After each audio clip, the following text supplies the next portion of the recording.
السلام علیکم ورحمۃ اللہ وبرکاتہ۔ امید کرتا ہوں کہ سب دوست خیر و عافیت سے ہوں گے اور اللہ تبارک و تعالی ہم سب کی بے حساب بخشش و مغفرت فرمائے، تمام مصیبتیں پریشانیاں آنے والی آفات سے ہم سب کی حفاظت فرمائے۔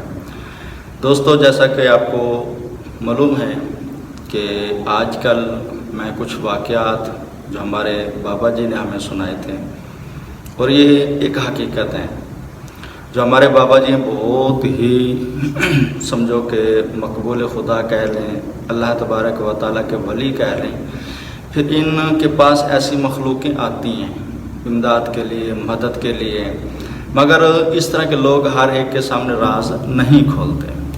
اب بابا جی فرماتے ہیں کہ ایک مرتبہ ایک چڑیلوں کی ملکہ میرے پاس آئی تو مجھے کہتی ہے کہ آپ نے میرے 4 بھائیوں کو قتل کی ہے، آپ بہت بڑے ظالم ہیں، آپ نے ایسا کر دیا ویسا کر دیا۔ بابا جی کہتے ہیں جب مجھے پتہ چلا اس چڑیل کے بارے میں کہ ان قریب اس نے مسلمان ہو جانا ہے، تو میں نے پھر اسی سے پوچھا کہ اگر میں نے آپ کے بھائیوں کو مارا، انہوں نے میرے ساتھ جنگ کی تو میں نے ان کو مارا، تو وہ نہ آتے میرے مقابلے میں، آپ کیوں نہیں آئیں؟ تو اس نے ایک بڑی دلچسپ اور حیران کر دینے والا واقعہ سنایا۔ وہ کہتی میں اس لیے نہیں آئی، ایک تو مجھے بچپن سے ہی پتہ چل گیا تھا کہ میں نے مسلمان ہونا ہے اور ہونا بھی آپ کے ہاتھوں سے ہے، اور دوسری اس نے بات یہ کہی کہ میں جب 10 سال کی تھی، میرے 4 بھائی مجھ سے چھوٹے تھے، میرے پاس اتنا علم تھا کہ میں آنے والے وقتوں کا حساب لگا سکتی تھی۔ میں نے اپنے علم کے ذریعے یہ معلوم کیا کہ میرے بھائیوں کی موت کس طرح آئے گی۔ اب وہ کہتے بابا جی کو آگے آپ کا نام آیا کہ علی، کہتی ہیں پھر میں نے یہ معلومات لی کہ علی اس ٹائم کہاں ہیں، تو کہتی مجھے پتہ چلا کہ اس ٹائم علی تو دنیا میں پیدا بھی نہیں ہوا۔ بابا جی کا نام دنیاوی طور پر کچھ اور ہے، مگر روحانی طور پر ان کو جو خطاب ملا وہ علی کا ملا۔ تو اس کے بارے میں بھی انشاءاللہ ایک مزید ایک واقعہ جو انہوں نے مجھے بتایا تھا تصدیق کے لیے کسی ویڈیو میں انشاءاللہ عرض کروں گا۔ اب اس کا ٹاپک میرا یہاں کچھ اور ہے۔ بابا جی نے پھر اس سے پوچھا آپ کی عمر کتنی ہے، تو وہ کہنے لگی میری عمر اس ٹائم 75 سال انسانی لحاظ سے ہے۔ تو بابا جی نے پوچھا اچھا جب آپ کو میرے بارے میں پتہ چلا اس ٹائم آپ کی عمر کتنی تھی، وہ کہنے لگی میری 10 سال۔ بابا جی نے کہا اس کا مطلب ہے کہ آپ کو انسانی لحاظ سے 65 سال پہلے آپ کو پتہ چل گیا۔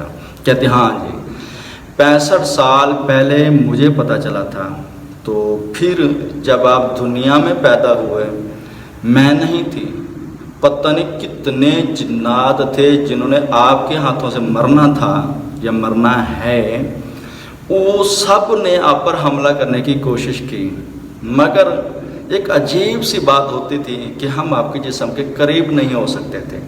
بڑی کوشش کی آپ کو مارنے کی، مگر ہم قریب نہیں ہو سکے۔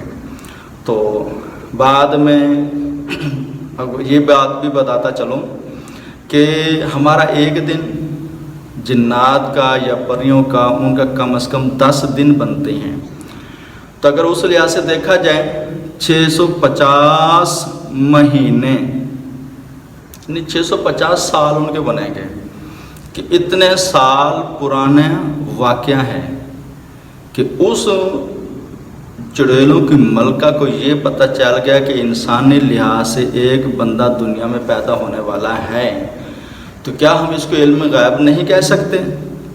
جو ہمارے نبی علیہ السلام پر یہ اعتراض کرتے ہیں کہ نعوذ باللہ ان کو پیچھے کا علم نہیں تھا، ان کو علم غیب نہیں تھا، ایک غیر مسلم چڑیل جو مسلمان بھی نہیں اس کے پاس اتنا علم ہے کہ وہ آنے والے وقتوں کی خبر لے سکتی ہے اپنے علم کے ذریعے سے، تو کیا اللہ تبارک و تعالیٰ کے ولی کے پاس ایسا علم نہیں ہو سکتا؟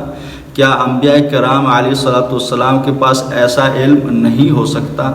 میں ابھی کچھ اور بھی واقعات جو میں نے سنے ہوئے ہیں انشاءاللہ آپ سے عرض کروں گا کہ اللہ تبارک و تعالیٰ کا ولی کہاں سے کہاں تک دیکھ سکتا ہے۔ یقین مانے ایک بابا جی نے مجھے واقعہ سنایا جب انہوں نے کسی کی آنکھ کھولی باطنی، تو اس نے کیا کہا کہ میں اس ٹائم کیا دیکھ رہا ہوں، تو انشاءاللہ ایسا سا میں وہ بھی واقعات آپ کو بیان کروں گا۔ تو ہمارے چینل کو سبسکرائب ضرور کریں، ہماری ویڈیو کو لائک اور شیئر کریں۔ السلام علیکم ورحمۃ اللہ وبرکاتہ۔